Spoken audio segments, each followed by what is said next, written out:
use explicit violence in your writings? It's what I do, is one answer. I write horror fiction. There is a kind of curiosity that we have as human beings about our life processes. One of our last life processes is death. It's a legitimate subject for curiosity. We shouldn't be ashamed that the macabre or the morbid exercises some fascination upon us. I tell it like it is. If it's there in my mind's eye, I put it on the page. And that seems to me to be a legitimate way to write. Thank you everyone for joining us here on Written in Red. That is the horror reader and writers podcast for the special Splatterpunk Award edition / KillerCon edition. And you may notice right now that it is just myself, Aron Beauregard, and none other than Rowland Bercy Jr. Consistent as a creeping death, you know. Yeah, I feel like you and me are the only ones that probably have been on every episode so far, I think. I think you're right. Oh, no. Oh, yeah, you're right. I think you've been on every one still. For one of them, but then I came right back on. Yeah, you were still there, though. Yeah. But yeah, we wanted to do this podcast on short notice, kind of, because we don't want to get too far away from the awards without sort of dedicating a little episode to it and making sure we acknowledge it, because it's a very important part of the genre. But at the same time, Dan and Carver had schedule conflicts, so we have some special voice messages from them that we're going to play at the end of the podcast. Very special messages for our very special watchers and listeners, I would say.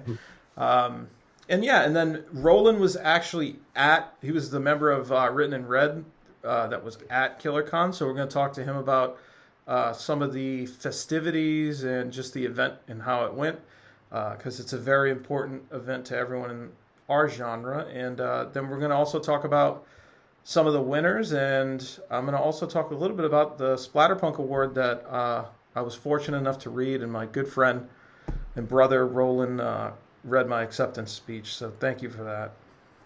I read it like a 3-year-old. I don't even know what the problem is. It was like 5 paragraphs. And I was thinking, I was like, what the hell was wrong with me? I feel like all of the people at that KillerCon are basically family now. Like, we know them all pretty much in one way or another. So I did my reading, because I was I had a reading, and my reading went well. But then when I did your speech, I was like, my heart was pounding. I probably sounded like I was about to cry. It was a mess. But I got through it, and you won the Splatterpunk Award, which is amazing. Congratulations. No, thank you, man. And yeah, no, it's a weird thing, because, like, you know, you're reading your stuff, but when you're up there with those words, it's like I wrote those, so it's like you're kind of not familiar with that. And even though everyone's family, I'm the same way. I get kind of like a little squirrely with crowds sometimes. So. It was so strange. Even when I was reading when I had my reading, I read chapter 4 of Payback as a Witch, and I was like, should I read chapter 5? But then I thought to myself, chapter 5 involves Marcus going down on Alicia, and I was like, yeah, I'm not ready to read about no man going down on no woman.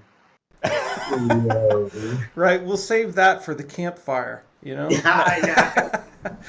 No, that's awesome, though. But yeah, sometimes, you know, it's weird. It's like, you got to pick your spots if you're going for the ghastliness. Yeah. Sometimes that's fun, but it's like, you know, I was sort of the same way. Like, I read a very depressing chapter of Son of the Slob at AuthorCon. I've only done just a few readings myself. I don't know how many you've done, but I think I've only done one, really. Yeah. Yeah, I was there. I sat in the room with you and Daniel for that reading. You did a good job. Oh, thank you, man. Yeah, I'm sure that was my first one, but I'm gonna try and do more, because I was like, you know, if I want to get in front of there and just be part of the community, I want to like get out there and start doing stuff like that. So even though it was a little nerve-wracking, I'm looking forward to doing other ones. Absolutely, and I'm looking forward to talking about the experience a little bit. But For anyone who's joining the Written in Red podcast for the first time,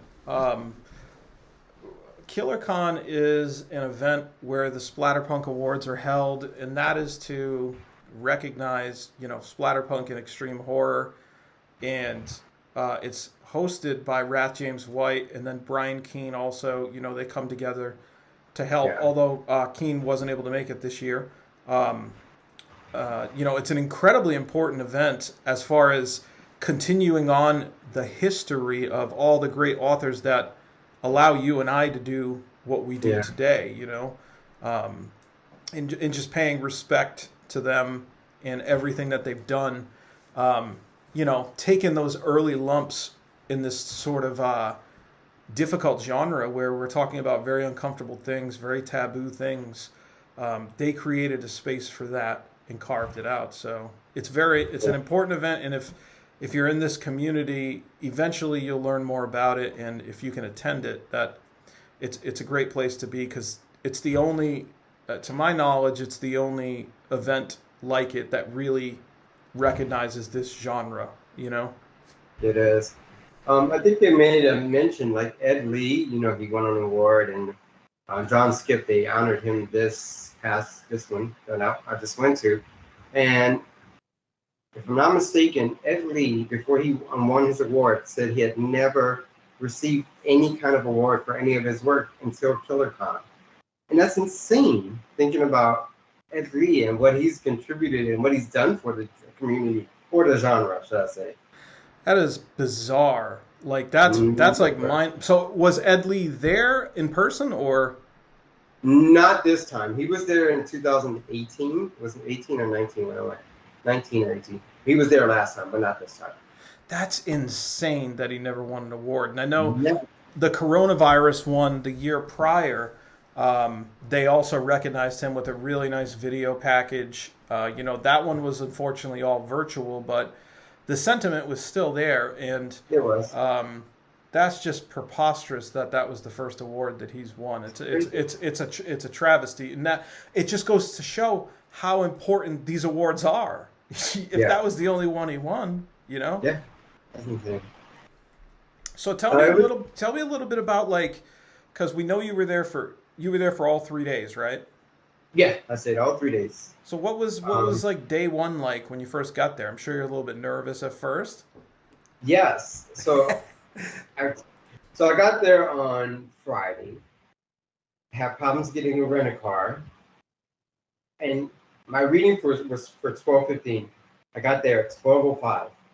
And I was like, okay, I guess they're not going to do my reading. So I'm in the vendor room, and somebody was doing their reading. I can't remember who it was before me. 5 minutes after I got there, he was like, come on, Rowland, it's time for you to do your reading. I was like, fuck. But I think that's why I got through my reading so fast and so well, because I didn't even have the chance to be nervous. Day one started out fast and furious. They did a lot of panels that day and different readings. There's a vendor room. One good thing about KillerCon is that it's a linear program. Like, you go from this reading to that conference to the next reading all together as a group. And Rat said he wanted to do it that way to keep everybody together, to keep us all in sync, which I think that's very smart. Because other cons that you've been to, probably there's something going on over here, there's something going on over there. So you really don't have, you're just all spaced out. But this one, people are together, going to the same readings, the same panels, all together at the same time, which is very smart. It does make sense completely, because when you think about, like, Scares That Care, that's more oriented toward the reader, I think, and us selling. So that sort of makes sense for, the readings and panels to be sporadic and interwoven. And then you sort of have the big blow-off ones at night, when shops closed up. But for KillerCon, because it's a recognition of the genre and all the greats and the up-and-comers, it is good to have that community vibe, and it's something that I'm looking forward to experiencing next year, hopefully, Yeah. And Rat said, he was like, if you don't make friends at KillerCon, you're probably an author. I just bust out laughing because it's true. I mean, I know I'm kind of shy to a certain extent until you get to know me. Then when you get to know me, I can't shut the fuck up. But it was just a place where, because you're together in these panels, in these readings, you really do get to meet people and develop relationships with people.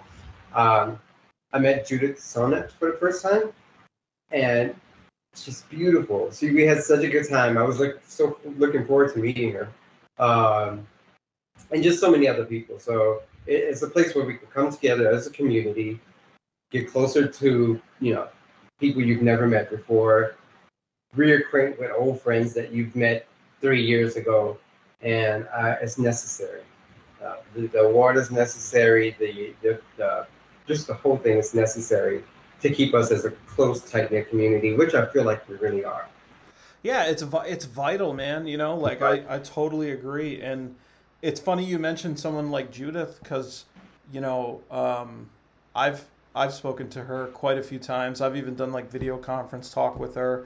I would have liked to have been able to meet her, hopefully next year, but I think maybe Judith is the epitome of what we talk about on this show, hoping to sort of achieve, someone that is just going to grab writing by the balls and just go full force, and she hasn't looked back, and she's not afraid to go and make sure that she gets out to KillerCon and starts to do her networking now that her books are starting to get recognition. So that's a big deal. That's a big deal, and that's it. If you're looking for someone, as we talk about, when we try to help groom early writers, that's a good person to look at, because it's someone that is getting it done real time. You know what I mean? Right now.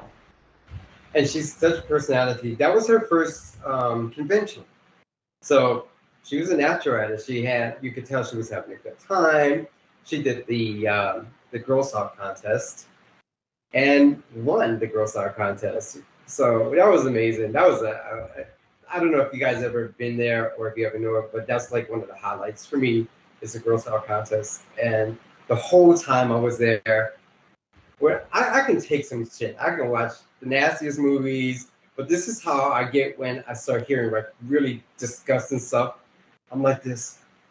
And I'm like, what is that going to do? How is that going to stop it? This is what I do. I'm like, it was awesome, though. So she did a good job. She won first place. Bridget Nelson, if I'm saying it right, she won, was it A Bouquet of Viscera? Yeah. Right? She won second place. And my good friend Russell Holbrook, who was in the Descended table with me, he won third place. And they were all such good stories. The whole time I was like, ugh, gross. That's awesome. Yeah, the Gross Out is definitely that. Was that Friday night or was that Saturday night? It was Saturday night after the actual award ceremony. Yeah, and that is always though that event, the Gross Out, I think is also an event where a lot of times authors on the rise tend to shine. And Daniel, I think he came in second place the year prior, and then just look at the year that Daniel had after that. You know what I mean? Yeah. So that's true. So it's that one can be a good indicator of a rising talent. So that's cool. And shout out to Judith too, because she was the one that actually sent me she was the first one to tell me what happened. With my win, and she sent me a picture of you reading and looking terrified. Oh, yeah. Thank God she didn't send you a video. I would have been so embarrassed. I'm so glad nobody recorded it. I'm sad because I would like to have you seen it, but I'm glad also because I sounded like a bumbling idiot. Hey, look, it's you did me a favor, you know what I mean? And it's I know there's a lot of pressure with that, so I really appreciate it. It doesn't matter how it was delivered, just that it was delivered and delivered by, my brother, you know what I mean? So I love you for that, man. Oh, I appreciate it. Thank you. Love you too. Jeff Strand was hosting the Girl Scout contest. He's usually in it, if I'm not mistaken. I think he was in it last year, wasn't he? He was a judge last year, because I think Shane McKenzie, I was a judge. There might have been Oh, a yeah. couple more too, but He did a good job hosting it. So I actually was gonna do the Girls House contest because I had I've been telling y'all this, I've been working on a story, and I kind of just cut and paste some pieces together and made my own little Girls House story, which I might release one of these days. But I didn't do it because, yeah, I'd have passed out probably. yeah, it's a lot of pressure, dude. It's a lot of Yeah. pressure. But what to say? The pressure makes a diamond. It makes us grow, you know. So Yeah. ultimately, you usually feel good after forcing yourself to do something uncomfortable. Like Yeah. I always say this, like it sucks forcing yourself to do something uncomfortable for like a job you hate that you don't give a fuck about, you Yeah. know. But if it's writing, like Yeah. it's always a good thing in the end result, you know. Another fun part of the whole weekend was they have a Hot Wings challenge, or they did Family Feud this time, and so they had two teams of two, and they had to answer the questions, and so they each time they got something wrong or lost that episode that round of Family Feud, they had to eat hot wings, and the hot wing sauce got hotter and hotter with each one. By the end, they were just sweating. Lucas Mango. That's awesome. It sounds like It was so Hot good. Ones awesome. You know, like you ever see that show Hot Ones, where No, I've never seen they interview people and they just make them eat increasingly hotter wings while they interview. Oh, I never seen it. This is like Family Feud of it. It's an even better idea, honestly. It's so, Yeah. The last wing was the last sauce was so hot they tell you literally could put a dot of hot sauce on a wing. They were like, don't put any more. Lucas was eating it, and Lucas Mango. First of all, he's so sweet, and he has the best smile in the world. But he was eating it, and I looked over to him, and he's against the wall, jumping up and down, like, oh shit, oh shit, oh shit. By the time it was done, they were all sweating. Their clothes was just drenched.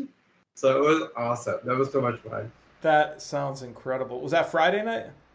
That was Friday night, I think so, yeah. Yeah, it was Friday night. So Friday you had the reading, and then there was the hot wings thing. Did you take anything else in on that Friday?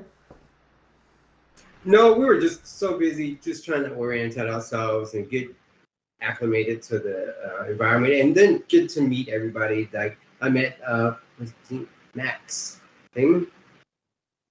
Abigail, who wrote Abigail. Max Booth, is that what you said? Not Max Booth. Oh shit. Oh, it's all right. What did he write? Abigail. Abigail. Yeah.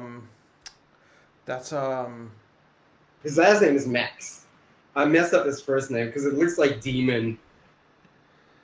Let me look it up real quick because now I feel like I'm blanking on it for some reason. Yeah, me too, me too. Oh, hold on one second. Let's see here. I got it. You got it?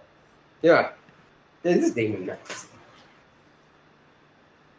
Oh, yes. He's Yes. he's a nice guy for sure. He was a Oh, nominee. yeah, Wasn't he a nominee too? He was nominated for Collection, I think, with me. Yeah. I So think so. Yeah, he was. He was so sweet. I mean, like, such a pleasure to meet, along with everybody else. But, like, it's just certain people you get there and you just, like, I was looking forward to meeting him. It was amazing. So that first day, that's what a lot of people were doing, just, you know, trying to get to know one another, people who had met before, and just kind of getting a feel for the whole flow of the event. Yeah, that's awesome. Yeah. So it was like that was like the primary sort of networking day. It sounds like, Yeah. where it's a little bit more relaxed and less scheduled. It sounds like, right? I mean, they still had the panels and the readings, but it was just it felt a little more relaxed. It was relaxed the whole time, but it just, yeah. So when did the evening wrap up? Did you guys like did you go get dinner with anyone or anything, or? So the first day Or wasn't was it catered? bad. They have a break between like 5 and 6 where you can go grab something to eat, and then you come back and do some more panels and more readings. So yeah. So the first day wasn't too bad. I got there at 12. By 8 o'clock, I was kind of pooped. So I just turned in early that night and just stayed in a hotel and read and wrote because I brought my laptop with me. That's awesome. And, No better motivation than there for right? sure. Yeah. So that was Friday, and now Saturday's kind of the big meat and bones day. Talk about that a little bit. Yeah. Saturday was the main event. That started early, and we didn't end until well after 11, because the award ceremony was at 9, and then we had the Girl Scout contest at 10, and then we wrapped up after that. And I think after that, they did have drinks, but I don't really drink too much, so I just kind of, again, turned in early that night. On Saturday, they also did like a kind of a memorandum, or not, what's the word I'm looking for, when they kind of honored fallen or deceased writers. And that was really special. So, that's Jeff awesome. Gonzalez, and God, there was so many. They had like maybe 5 or 6 different authors that had passed that Rath talked about for a little bit, and then he lit a candle for them, and we had a moment of silence for them. So that was really special. You could tell a lot of people got kind of choked up when they were having that ceremony. I mean, it's crazy to think about it, like how integral they were into the extreme horror community, and it's like, then suddenly this great storyteller and these beautiful personalities are just gone, and it's like, that's why this is so important, because it helps that live on, and people not forget. For sure, yeah. Richard Lehman was one of the people that they talked about, and that's one of my favorite writers. So it was amazing. It was beautiful, and they do keep the memory alive, and it keeps they feel like they're still with us. Their stories are still here, and for them to not be forgotten after leaving this world and going to a better place or wherever you think they might go, it's real special to have that part of our community that still remembers. Yeah, it's sad because in a way they've done so much that, like, a lot of people outside that don't know the inner workings of this stuff, they would just assume, that they would live on forever, Yeah. But it's like the people like Rath James White and Brian Keene and everybody else that helps put the con together, it's like they help them live on and also get more exposure, continue to get exposure that their legacies deserve, so It was beautiful.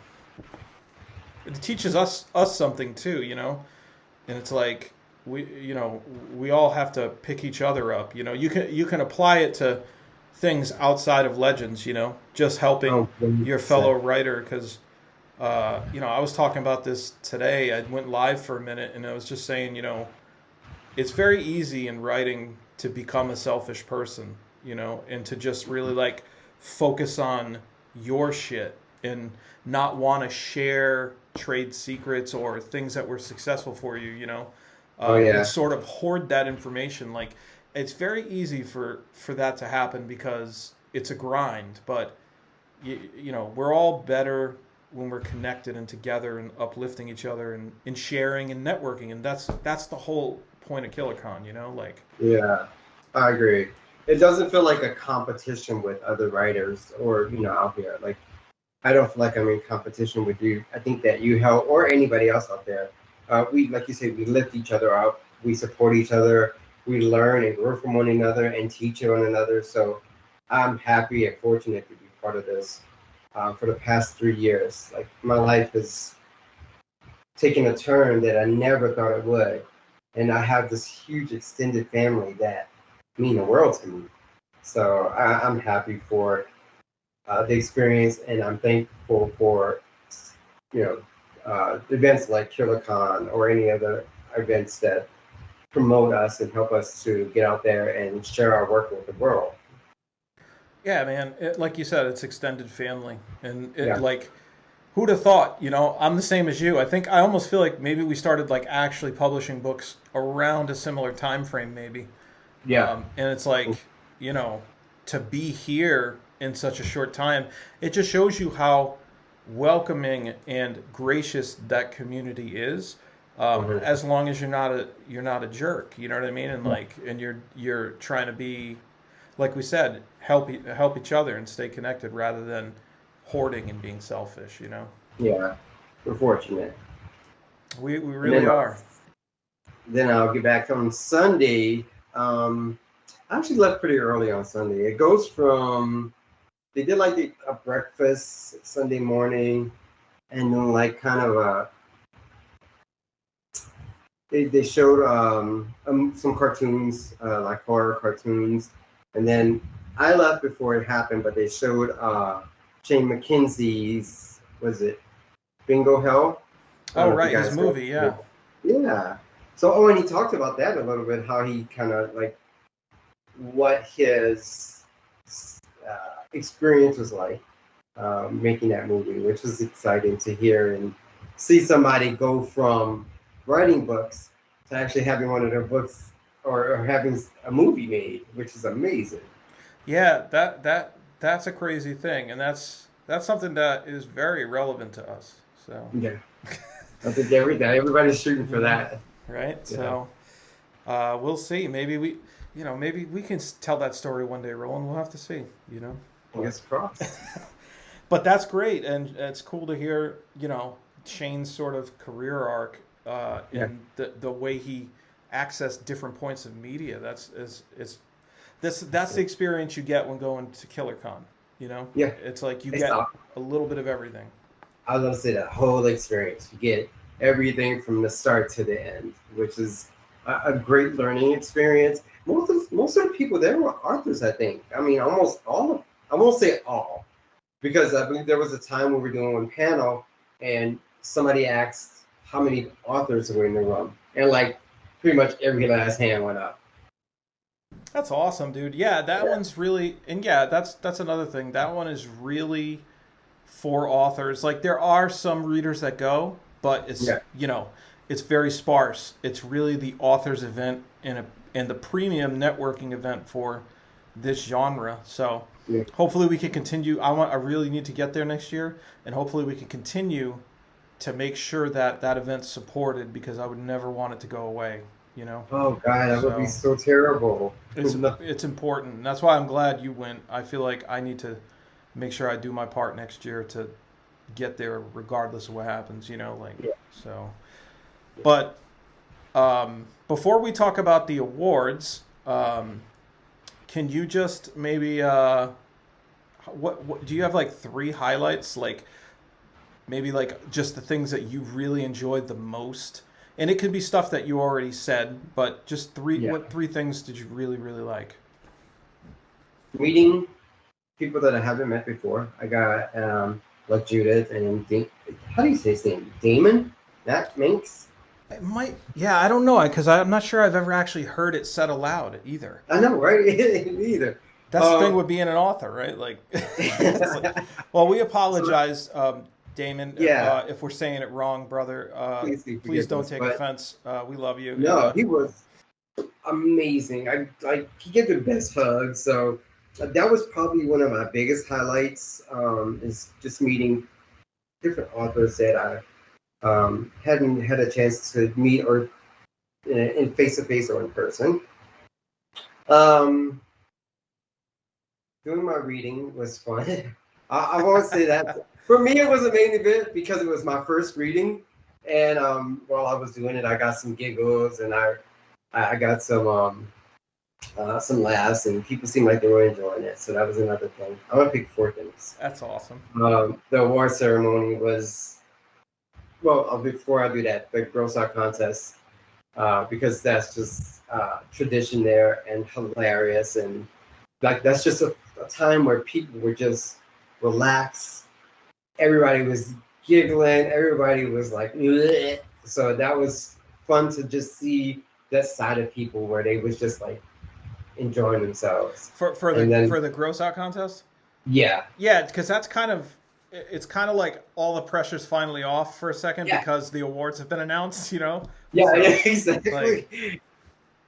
And then the award ceremony was really special because just to see these people who worked so hard, the nominees and the people who won, get that recognition and that appreciation and respect from their fellow authors. It's just something special that I know every last person who was nominated felt it, and I know the winners felt it. So I know when you probably found out, your heart was swimming. So I think those are my highlights. Yeah, no, absolutely. I was very emotional. It's like it takes such.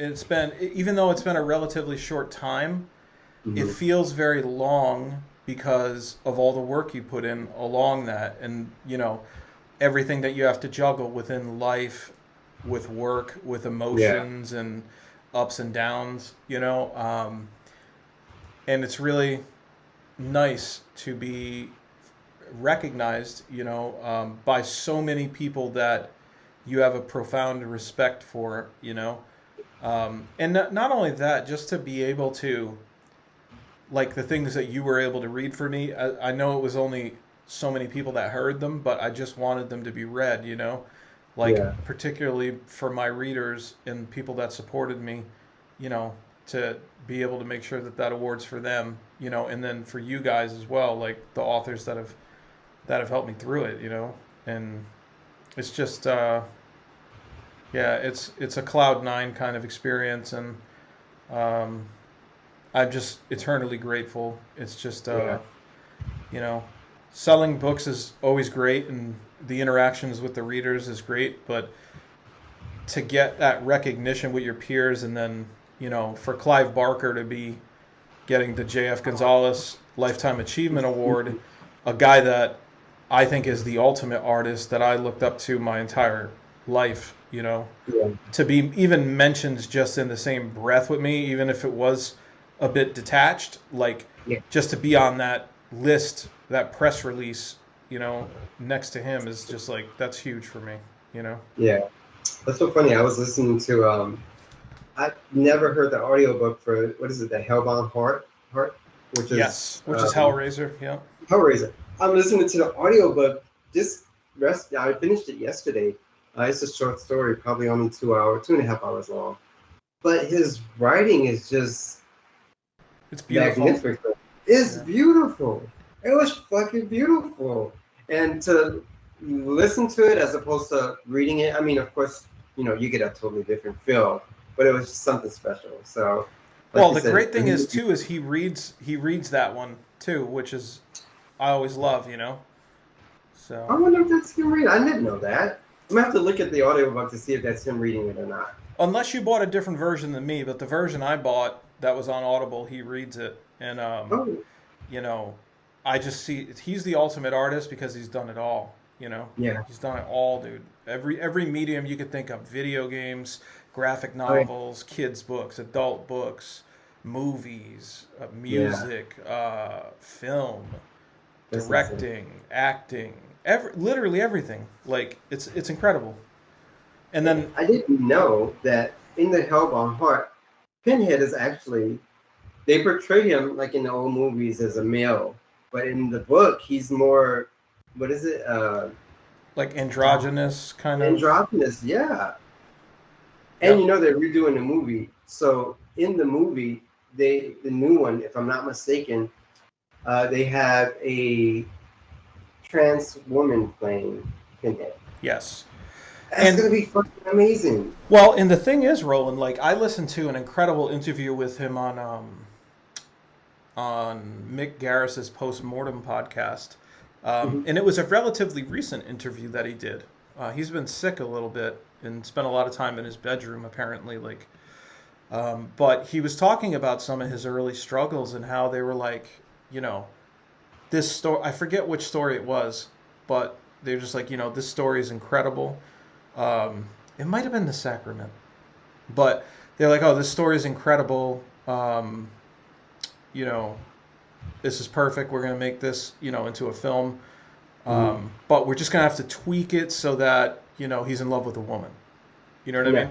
Like, Yeah, just yeah. no big deal. Just totally change the fucking whole Yeah. point and direction of the character. No big deal, right? Like, No, yeah. but he basically said back then, and I think this was like, might have been the 80s, that, they weren't going to go with a gay male lead. Like, they just weren't going to do it, Yeah. So I think he ended up saying that, you know, he didn't move forward with that because he wasn't going to budge on it. But it's like, yeah, like things like that, you know, they wanted to market his story a different way, and that's the shitty thing, you know. I mean, it happens with writing in general. They will change it to whatever they think is going to be most appealing to a mass market. But when it's your story, you know, it's just like, it's like ripping your heart out and stabbing it 30 times. Shane touched on something like that as far as how the directors changed certain things or wanted to make changes to the story. So I can imagine how that is, like, gut-wrenching. Like, this is your story that you created, and now you have all these people wanting to get their hands in it and change it to appeal the masses.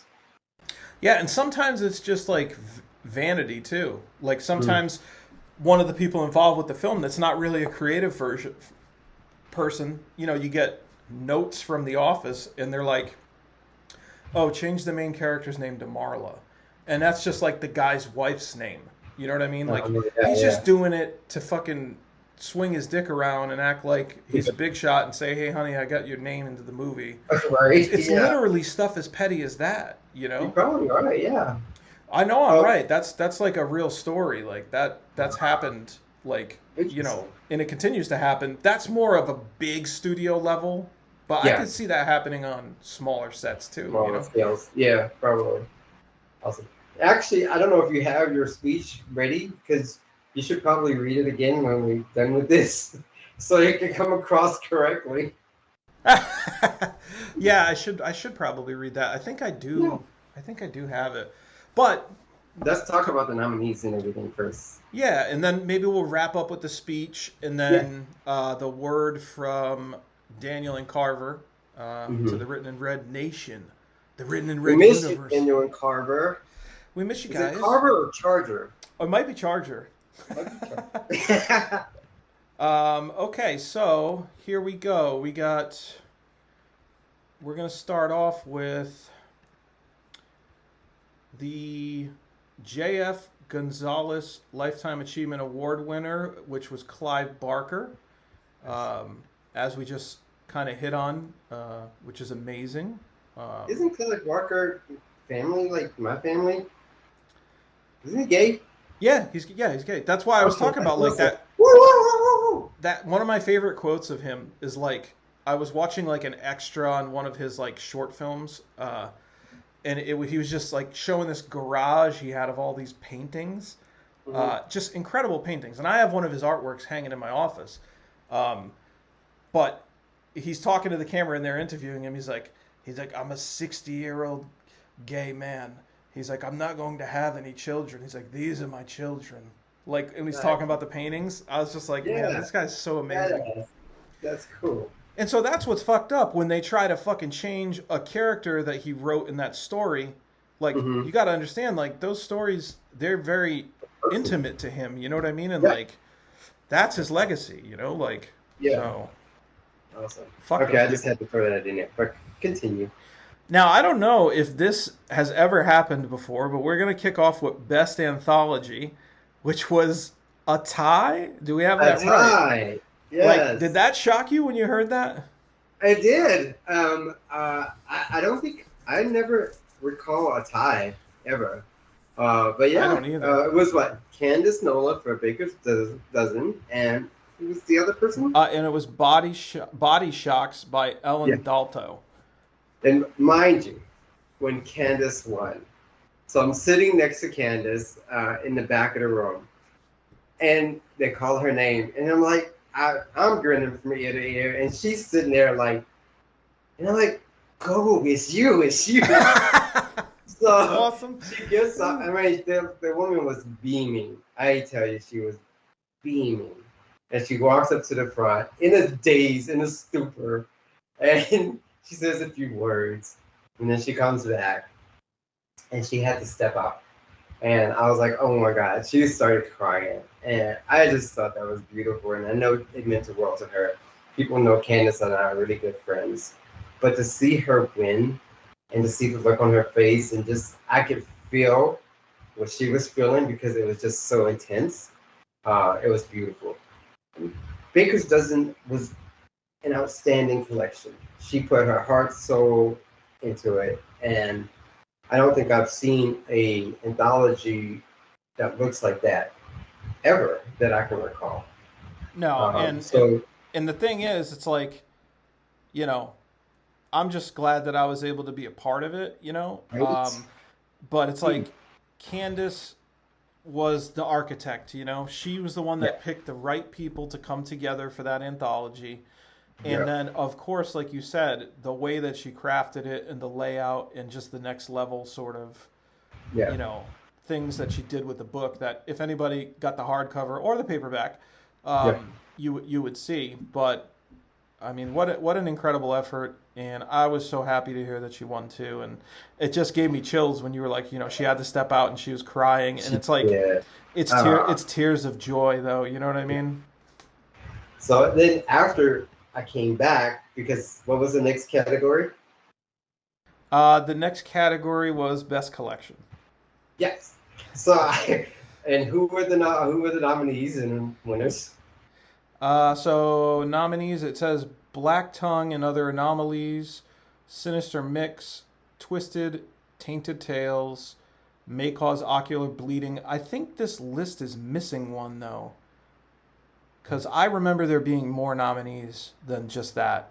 So there must be, on this list that I'm reading from Locus Magazine, I think they left something off. So forgive us if we left something off. Yeah. And then the winner for that was the win that myself, John Athan, and Jasper Bark got for Beyond Reform. Congratulations to you guys. So I walk in from Candace. They're announcing this one now. And the minute I walk through the door, you guys win. So I'm sitting in the back. I'm like trying to find. Yo, you got so much emotion bouncing back. You're like overwhelmed out there, and then you're like, "Fuck." That's why I sounded like a fucking teenager going through puberty when I was reading your speech. So I walk in. I sit in the back. I'm pulling up the phone, trying to get your notes up, and they call you up. Wrath looks at me, I look up, I walk up to the aisle, and I'm standing in front of people, probably literally shaking, looking at my phone, trying to read your acceptance speech.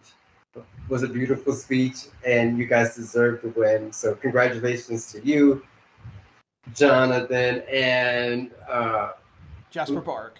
Jasper Bark. Jonathan Jasper, yes. Yeah, and I gotta say, you know, it feels otherworldly, and I'm just like, so proud to have been able to work with those two amazing authors, John and Jasper, and their true prose of horror, you know. Okay. And John especially has been at this. I think he just released his 50th book not that long ago. Wow. Just to tell you, you know, and John is not the most, you know, social person like online. You know, that's just not his thing.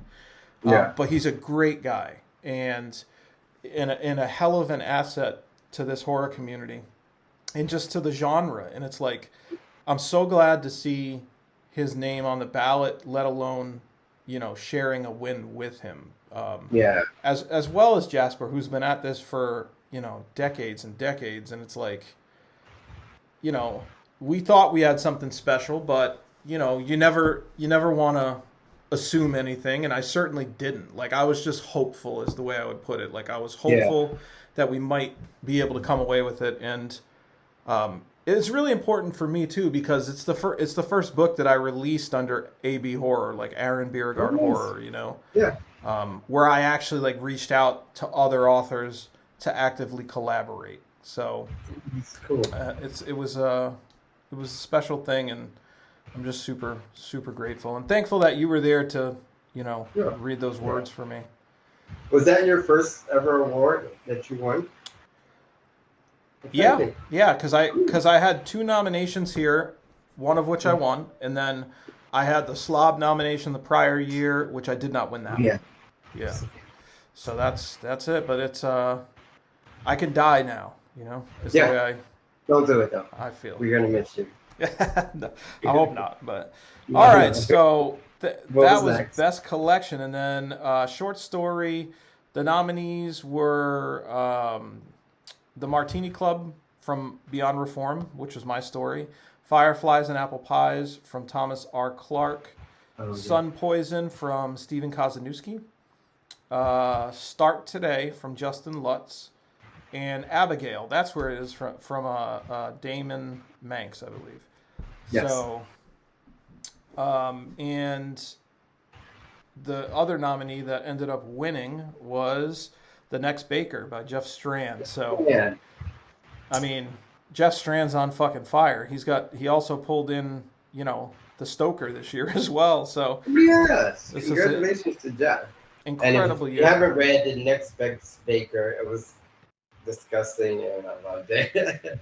I think one of the, if I'm not mistaken, like part of his story, they had to bake a cake with weird ingredients. Of one of the parts of the story, they had to use dog shit to make the cake. Yeah. I was like, oh my god, it was so good. So yeah, if you haven't read it, pick it up. It's in Candace's Baker's Dozen, and it was a great story. You deserve one. Yeah, just another nod to Candace, that story being obviously as well as Jeff, of course, who wrote the story, but it's just like another accolade that, Baker's Dozen, was responsible for 2 awards, so that's pretty amazing. And then we had Best Novella, which the nominees were Midnight in the City of the Carrion Kid by James G. Carlson, Only the Stains Remain by Jeffrey Ross, A Roll of the Dice by Matt Shaw, Sacrament by Steve Shred, and Talia by our very own Daniel J. Volpe. But the winner would be the final nominee, which is Eric LaRocca for Things Have Gotten Worse Since We Last Spoke, which that book has just absolutely been everywhere. People buying it left and right. So I think it's definitely well-deserved just based on the internet traction alone. Like there was a point where you couldn't go a day without seeing it, Yeah. So congratulations to him and Daniel, great to have a nomination. Yes. So that's we love him for that. And then of course, Best Novel. So there was Don't Go to Wheelchair Camp by David Irons, who I've talked to David a few times. He's a really nice guy. Actually, he's talked about this show specifically. He's watched our show quite a bit, and definitely relates to some of the stuff we've talked about. We'll probably eventually have him on. Oh yeah, awesome. And then Christine Morgan's Trenchmouth. The Devoured and the Dead by Christopher Rufty, which was one of the splatter westerns. Then our boys, The Maddening by Carver Pike. Yes, and Carver. Daniel's second nomination, Left to You. And then the final nominee, who was the winner, was The Night Stalkers by Christopher Triana and Ryan Harding, who... If you guys have watched the show, we've had both of them on already, and they're good friends of ours, so huge congratulations to them. I've read, actually, quite a bit of The Night Stalkers, listening on Audible. Me too. It is so... Is the beginning not so hilarious, dude? Oh my god. I'm probably like 20 minutes left to go in it. The whole book is, first of all, off the chain, crazy. The kill scenes, I can't give it away, but if you haven't read it, do yourself a favor and pick it up, because the book is freaking amazing. It's hilarious, it's gross, it's got excellent characters that I was like rooting for, and then I was like, oh, but I won't give it away. So yes, it's a great story. Yeah, it's like that is awesome, Yeah. Like I think it's just great to see 2 powerhouses come together, and whenever you do a collaborative effort like that, it's the only nominee that was a collaborative effort, Uh-huh. And I mean, I'm sorry, the only nominee for Best Novel, I should specify, that was collaborative, but it's just awesome, Yeah. and those guys are great. They totally deserve it, and we're beyond happy for him, you know. So Yeah, awesome. yeah, and then I think I should also mention probably that Christopher Triana, Daniel Volpe, and I released the first issue of Obituaries recently, and Congratulations. yeah, and we're very excited. It actually sold out on my site abhorror.com already. It's 3 stories that are all completely original and 3 obituaries where we write our own obituaries at the end of it, newspaper style. I didn't know that was cool. Yeah, and then it also comes with a custom bookmark and a magnet, and you can get the last few copies. Hopefully by the time this airs, there'll still be a few, but it will be at trianahorror.com or danieljvolpehorror.com. So Yes. there's only 350, so once they're gone, they're gone. So Yeah, that's crazy. And yeah, I think was that the last of the nominations, and that is everything. And I guess I should read the thank you speech real quick, right? yeah. But before I mean, again, we just have to give a huge congratulations to every nominee and all the winners, because all the work that went into making these stories worthy of being nominated and part of the KillerCon. I'm sure there were amazing stories. I read quite a few of them, but I just wanted to say congratulations to everybody who was nominated and all the winners. Absolutely, and congratulations to you. I believe you were actually in 3 books. You were in 2 books that were nominated, though. You were also in Battered Broken Bodies. So By Matt Shaw. yeah. And I So think you guys are going to go to New York, right? In New York in November. yes, September 8th, and September. we will be there for a signing in the Times Square area. So that's going to be very exciting. That's cool. So do y'all have like a table, or how are you doing this in Times Square? I think he's staying at the Michelangelo Hotel, so I believe they're going to have some kind of room that we're going to use. Okay. Maybe like a conference room to people to come and hang out and chat it up and sign some books and thank everybody, for being so awesome and supporting the campaign for Survivors Guild. How long are you going to be there? I'm probably going to be there for the day. It'll be a day trip for me. Like I'll get up there, hopefully around lunchtime, and then hang out till late in the evening and just like get home at like 1 or something. Probably leave around like 9 or 10 maybe. I chatted with Matt a little bit today via Facebook. He was like, "You should come," and I don't know if Daniel's going or Carver. I think you said they're going to try and be there, right? I think Daniel's going to go. Okay. Are you going to go? That's what I was going to talk to you afterwards. Yes, I want to go. Yeah, you should go, dude. That would be dope, dude. Yeah, I haven't seen Matt since KillerCon, and Matt is such an amazing guy. He's so funny. If he was gay, he'd be my boyfriend. But no, Matt is amazing. So yeah, if I can, I can't see why I can't go. So it'd be great to see all of you guys. Absolutely, and lastly, I think this is Carver's second Splatterpunk nomination with the Maddening this year, and then Daniel had 2 this year, so they've each got 2 under their belt, and we're so proud of you guys for that, for those noms, and I think your best writing is still yet to come. Like we all continue to evolve and we continue to grow, all of us. You know what I mean? Yeah. And it's like, I'm just so excited to see what they do next. And I mean, for Daniel to kind of just recently get into writing like that, and sort of explode onto the scene with 2 nominations, it's like it's only going up, And it speaks volumes of his talent. I mean, it really does. Absolutely. Yeah. Absolutely. Nice. Awesome. All right. Well, let me read this thank you speech real quick. And I wish I could have read it at KillerCon, but I will be hopefully there next year, at least to say hi to everybody. I really miss seeing people, Wait, before you start, don't. Yeah. 2 seconds. Sure.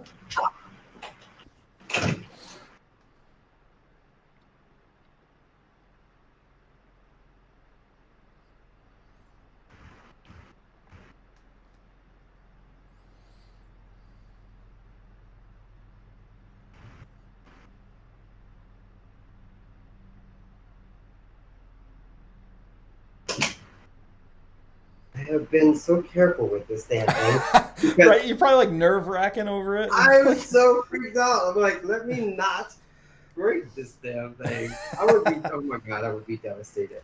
So this is the beautiful award. Oh man, thank you for bringing it out. It looks incredible. Yeah. I'm sure you'll be getting a plaque from Wrath pretty soon, so you can do it, stick it there. So you stick where you want.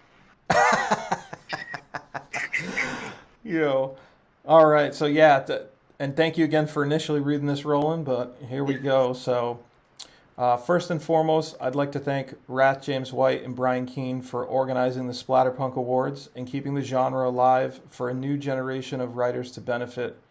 It pains me that I cannot be there to thank them in person. Additionally, massive thanks to the original Splatterpunks that introduced transgressive fiction into the minds of readers, allowing me and my peers to build careers and do something we absolutely love for a living. Thanks to John Athan and Jasper Bark, who collaborated with me on this venture. They are both veterans and true professionals of the genre. It was an honor to create Beyond Reform with them. Thanks to the incredible artist and illustrator of Beyond Reform, Anton Rozovsky. His art has helped me find an audience. Thanks to my mother, Denise Lavoie, my wife, Catherine Burns, and my close friend, Brian Acevedo, for believing in me and pushing me to continue writing. Thank you to my brothers on the Written and Read podcast, Rowland Bercy Jr., who was kind enough to read this for me, Daniel J. Volpe, and Carver Pike. Talking and building friendships with each of you has been wonderful. Thanks to Lisa Lee Tone and Karina Morse for each being advocates of my work and seeing there was something to my writing long before I found my way. Thanks to all the judges who took time to read so many gruesome stories to crown the winners. And a special thanks to Mike Rankin for giving my work online on many occasions. For reviewing my work online on many occasions and giving countless other authors a spotlight. And last but not least, thank you to the countless readers, writers, reviewers, and supporters within the horror community. You've allowed me to pursue my passions. Without you, I would be lost, or maybe worse. I consider you all family. This award is for you and you alone. Thank you for making my nightmares come true. And put this down before I break it. Sounds good. Okay, I'm back. Okay, and there it is again. Beyond Reform. I just got a Splatterpunk Award winner logo added to the cover, so hoping to get some new copies with that sucker on it, and they'll be available at abhorror.com. Beautiful. That's excellent. Yeah, thanks for prompting me to read the speech. I'm glad that there's some kind of record of it at least, so the people who are included can hopefully see it. Yeah, for sure. Well, that was a hell of an episode. This was a great talk, dude. Oh, I missed you guys. We haven't recorded in a little bit, so I think it's probably time we get back in the seat. Yeah, and actually, we can give a little prelude too. We have a few interviews that are on stash that are going to be being released, but I think like when we roll around to September, October time, we're going to be starting up again.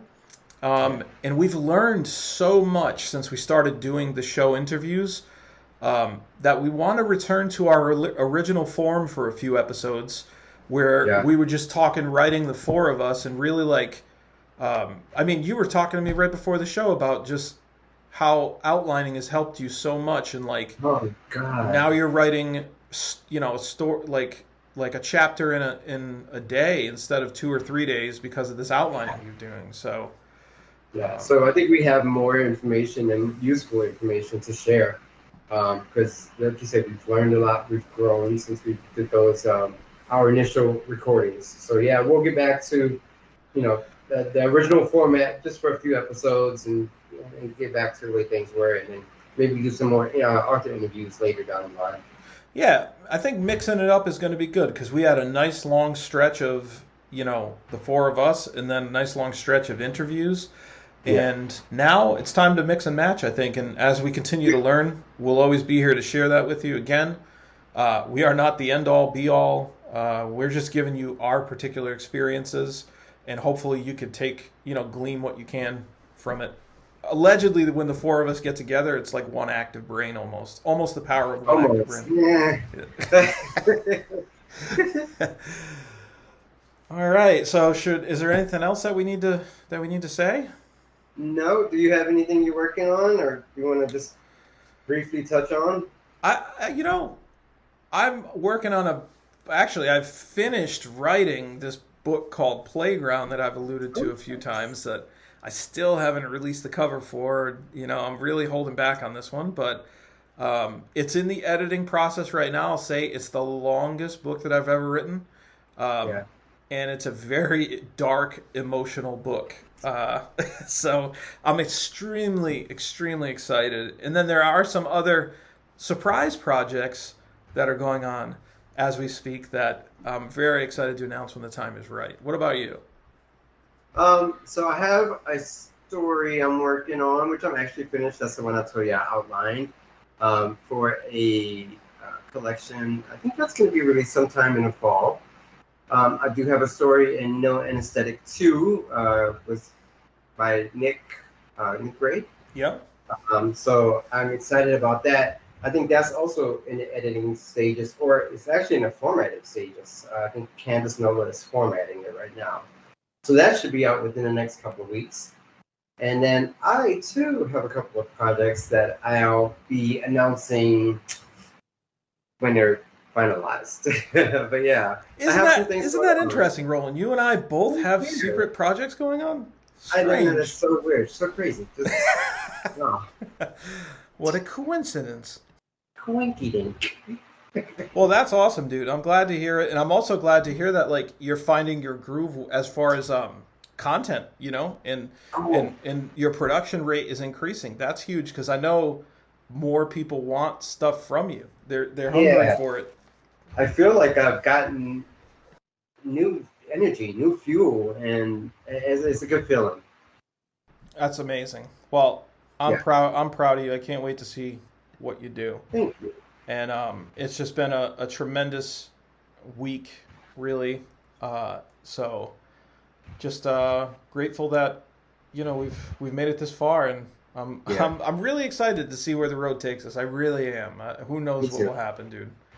So excited. But I think we can wrap up after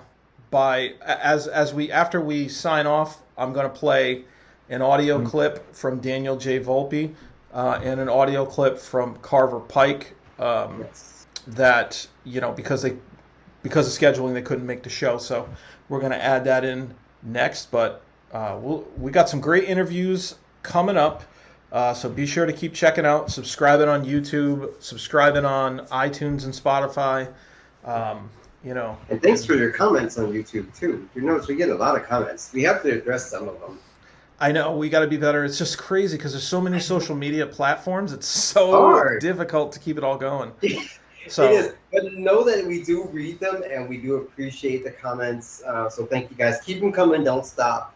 And we'll try and be a little better with answering them. Yeah, I do apologize for that too. I feel like I was better recently, but things have gotten overwhelmingly busy lately. So it's not an excuse. We're going to do it. And also feel free to email written and read podcast @gmail.com. If you have any questions that you'd like addressed in the mailbag, or if I get messages sometimes about potential guest spots. So we can add you to the list because we do have a rather long list of guests at this point, but that's the best way to do it. Now, thank you all again. I'm Aron Beauregard, Splatterpunk Award winning author. I think we can change that now. Yes. You're with me now. Yo, me and Rolly are the award winners. No. Splatterpunk Award winning author of such books as The Slob, Beyond Reform, Wedding Day Massacre, and many others.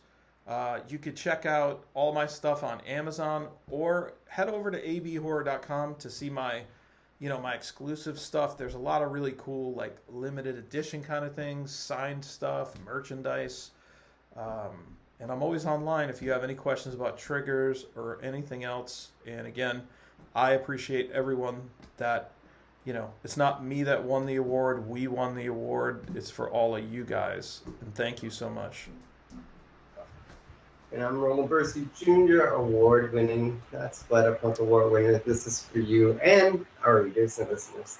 Author of Unbortion, Payback is a Witch, and quite a few other titles. Well, not quite a few, but a few. You can find me on Facebook and send me a message. I love chatting. And you can check out my website, RowlandBercyJr.com. All right. And then for Daniel J. Volpe, you can check him out at danieljvolpe.com. If he should have a few copies of the obituaries left if you're looking for that. And if you don't find him there, then head over to trianahorror.com and hopefully you can score one that way. But Daniel, obviously the writer of Talia, Left to You, the Splatterpunk Award nominated books. And he just released Plastic Monsters, so if you're a fan of his work, you may want to check that out on Amazon. And yeah, if you want a signed copy, head over to danieljvolpehorror.com. What do you guys say about Carver, Roland? And my good friend Carver Pike, author of the Diablo Snuff series, and his nominated book, The Maddening. Absolutely. Okay. So where he killed somebody named Rowland. And he changed the name to spell it just like my name. So he killed me going through a car wash. So yeah, check out Carver Pike. He's online also. I think he has a website, right? I believe it's just carverpike.com, I believe. Yeah, but you can find all of his stuff on Amazon. Send him a message. He's on Facebook. I think he has his First Chapter Freak Show on TikTok. And so yeah. And on YouTube too, I believe. Oh, on YouTube, yes, YouTube. Sorry. He does them on both though, but you can subscribe on YouTube. Perfect. Yes. All right. Well, we're gonna play it out. With these audio clips, but until next time, keep it 100% horror.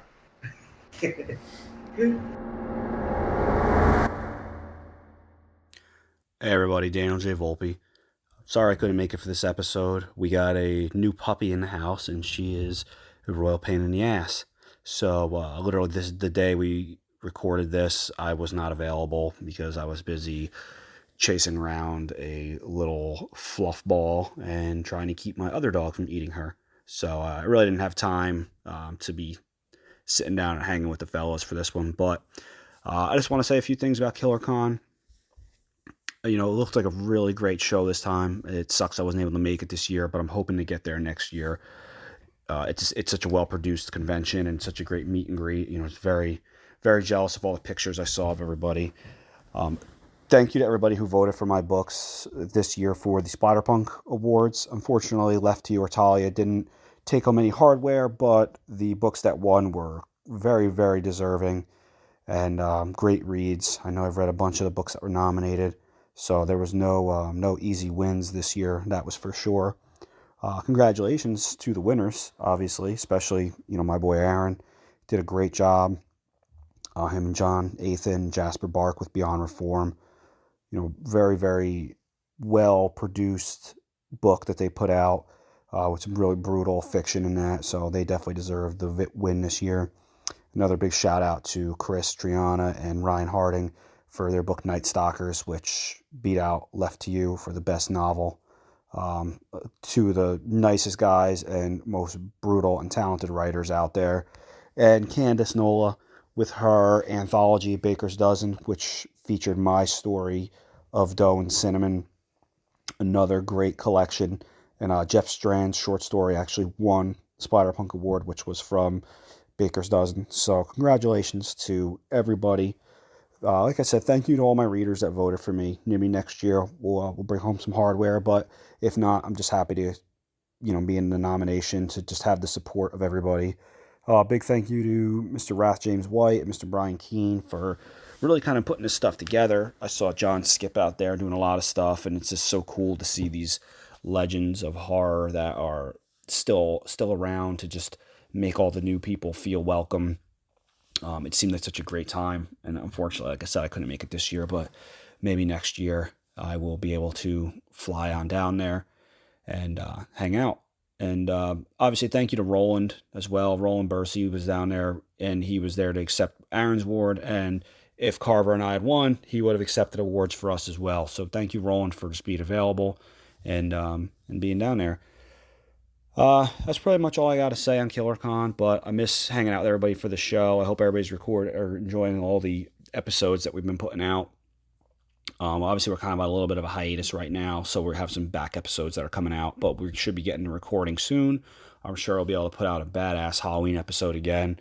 That was a really fun time last year, so I'm sure I'll be able to get that going. But again, thank you to everybody who nominated my books, and enjoy. And thank you to Aron and Rowland for putting on this show. All right, guys, have a good one. Hey everybody, I'm sorry I couldn't be there, but I'm definitely there with you in spirit. I'm actually down in Myrtle Beach, just kind of hanging out by the pool and the beach with Jules. I'm on a no work allowed weekend, or actually week, and I'm kind of sneaking away to do this message because I really did want to be there with you for this special KillerCon episode. You guys are in great hands, though. I know the guys are going to be breaking down everything that happened at KillerCon with Rowland, telling you what he saw and experienced there, and just going through all the award nominees and who actually won and all that kind of stuff. So I'm not going to say much about that, except congratulations to all the winners. Definitely, I want to say congratulations to Aron, because he's our boy, our written in red brother. I'm not even on the fucking show, and I'm blah blah blah badee fucking up my words, so you guys knew you could count on that. But yeah, he's our written in red brother. So I got to say congratulations to him and AB Horror, and of course Johnny Yathan and Jasper Bark, who wrote the book with him. Congratulations to those guys. That's phenomenal. And I definitely want to say congratulations to Candace too, because all of us were in her Baker's Dozen anthology, and so we're all excited for her. But big congratulations to all the winners. Like I said, I'm not going to start naming names because I will forget somebody and fuck up that anyway. So I know the guys will be going through the names, I'm sure, and listing everybody out and letting you guys know who may have missed all the stuff on Facebook and stuff like that, who the winners are and the nominees and stuff. But I can tell you that all the nominees all deserve to be there. They're all amazing authors, and the winners definitely deserve to win. We just had some badass authors in all the categories, and it was fucking phenomenal. And yeah, I wish I could have been there at KillerCon to actually meet everybody and celebrate and just have a good time with everybody there at the con. And yeah, I wish I could be there with you guys tonight to talk about it all and all that. But for now, I'm about to go jump in the pool or the beach. And I'll be thinking about you guys while I do it. Love you all. Have fun tonight, guys.